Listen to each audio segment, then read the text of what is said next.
करके चले गए हैं उसका पुण्य भी तुम्हें मिलने वाला नहीं है। और तुम इस उम्मीद को लेकर के अनुष्ठान, कथा, पूजा, व्रत, नियम, संयम, धर्म करते हो कि हमारे घर में सुख, शांति, समृद्धि बढ़े। तो कहीं ना कहीं जो तुम्हारे मन में भाव होता है, इसीलिए भगवान ने तुम्हें अपनी बुद्धि दे रखी है, नाक, आंख, कान दे रखा है कि सोचो, समझो, देखो। लोभ लालच में आकर के कोई कार्य मत करो, नहीं उसका हर्जाना भरना ही पड़ेगा। इस प्रकार से पुनः जाकर के इतनी बात कह करके गुरु वशिष्ठ जी ने आगे राक्षस को भी श्राप दे करके और वो चले जाते हैं। इधर राजा पुनः अपने पत्नी को साथ में लेकर के जंगल तक जाते हैं और अपने लिए हुए श्राप को बिताने लगते हैं। राजा के हृदय में भक्ति है, लेकिन एक मिस्टेक के कारण, एक अज्ञानता के कारण इनको इतना पापों और इतना दंड भोगना पड़ता है। कभी कभी क्या होता है कि हम गुस्से में या मिस्टेक के कारण या अज्ञानता में कोई काम कर देते हैं तो वो हमारे पूरे जन्म तक बात लगी रहती है, बच्चों को भोगना पड़ता है। कहते हैं कि माँ बाप फैसला करके नहीं जाते तब बच्चों को दिक्कत होती है, ये बहुत ध्यान देना। इसीलिए प्रयास करो कि अपना दोनों कर्म, भौतिक कर्म भी और आध्यात्मिक कर्म, दोनों कर्मों को पाक साफ करके जाओ। प्रयास ये करो, अगर समय ने साथ दे दिया, ठाकुर जी ने साथ दे दिया तो रहोगे, नहीं तो फिर सोचता रह जाएगा। इस प्रकार के वचन को सुन करके वो निर्वाह करने लगे, अपने जीवन को व्यतीत करने लगे। बहुत समय व्यतीत होता है, गंगा जी में जाकर के स्नान करते हैं। स्नान करने के उपरांत में कार्तिक मास की कथा श्रवण करना शुरू कर देते हैं। 1 महीना हो जाएगा भी 5 तारीख को, जिसमें से आज 26-27 तारीख हो गई, 5-6 दिन का खेल और है।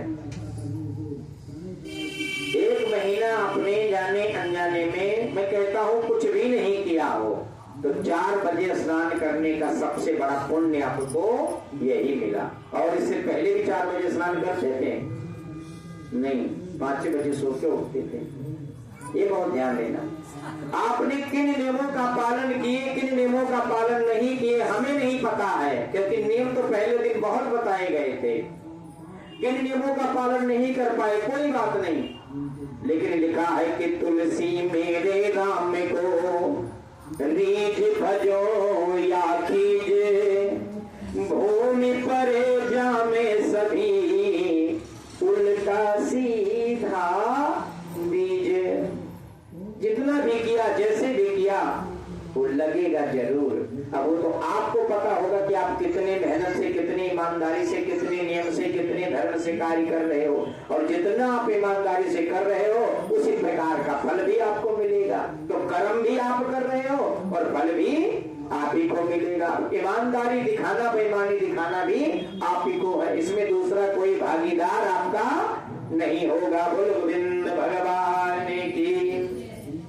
इधर राजा पुनः नियमित अनुसार कार्तिक मास की कथा श्रवण करने लगते हैं और भगवान की कृपा से, कार्तिक के महात्म से उनको पुनः धीरे धीरे उनके जो श्राप दिए गए थे, श्राप उनका दूर होता जा रहा है और श्राप दूर होता जा रहा है। इसी समय इनकी जंगल में ही एक राक्षसनी, एक पिशाचनी से भेंट होता है। पिशाचनी की कथा कल आप लोगों को बताया जाएगा, क्योंकि जो मैंने इससे पहले जो मैं पढ़ता था, कहीं ना कहीं एक पिशाचनी का भी उद्धार इसी में हुआ है। सोचो, वो भी कथा इसी में आएगी कि पिशाचिनी का उद्धार इसी में हुआ है। एक गिद्ध का भी उद्धार इसी में बताया गया है कि एक कुत्ते ने गिद्ध को पकड़ करके और नगर मंदिर का परिक्रमा करना था, गलती से उसको भी कल्याण हो गया। सोचो कि जब ये कथा हमें मुक्ति के लिए नहीं, ये कथा तुम्हें सीख के लिए सुननी चाहिए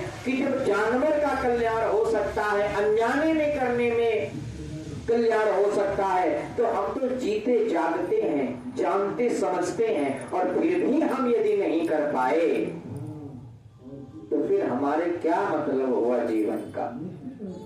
प्रयत्न करना चाहिए कि अपने जीवन में सुधार करना चाहिए, आगे बढ़ना चाहिए। क्रोध इत्यादि करना चाहो करो, लेकिन किसी पर मिथ्या दोष नहीं लगाना चाहिए, किसी का ईर्षा नहीं करना चाहिए, क्योंकि ईर्षा करना भी घोर अपराध बताया गया। कोई आगे बढ़ रहा है, बढ़ने दो, ठीक है, अच्छी बात है।